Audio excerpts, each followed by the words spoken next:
My name is Bill Batson, and I'm the author and the artist of the Nyack Sketch Log. I'm fascinated with every building in the village where I live, and I'm curious about every soul that dwells within Nyack.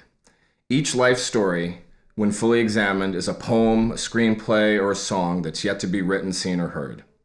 Bill Batson has completely changed the way we all see Nyack because he's given us an illustrated version of Nyack, complete with its history. And then he started producing these sketch logs, and he would show me these pictures, and he would say, "What do you think?" And they were amazing. They were spectacular. I actually have to show you, I am wearing Bill Batson. This is his Edward Hopper bicycle t-shirt for the Hopper House. I am carrying Bill Batson. This is the Nyack waterfront. He has this funny combination of doing these amazing illustrations of places we see every day, but giving them his own twist and providing a really in-depth, passionate history.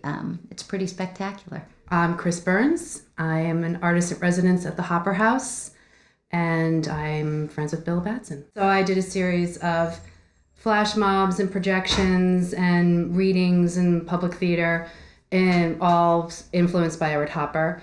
And during this time, Bill showed up one night and he started doing drawings of buildings and locations that I kind of had thought of as being Hopperesque. And then I wound up doing a projection later on one of the buildings that he drew.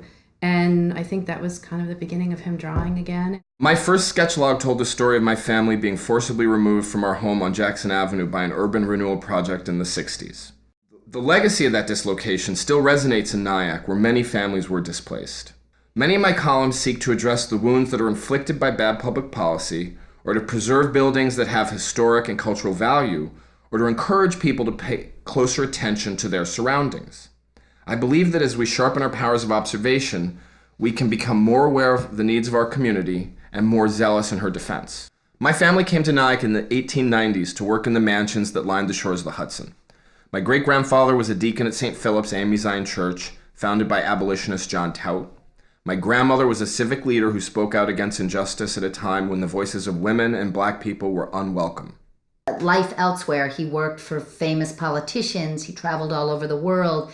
I think he met Mandela. I know he knew David Dinkins and Patterson. And he's returned home and given us this tremendous gift of illustrating the history as he remembers it, the history as it's reflected in the history books, and these beautiful drawings that go along with it. When traveling, I always carry a sketch pad. Encountering new sights, smells, and sounds fuels my creative impulse. I've recorded Roman ruins, Himalayan Sherpas, and Kenyan tribal elders. Every morning for the 5 years I spent caring for my father, I created a watercolor portrait.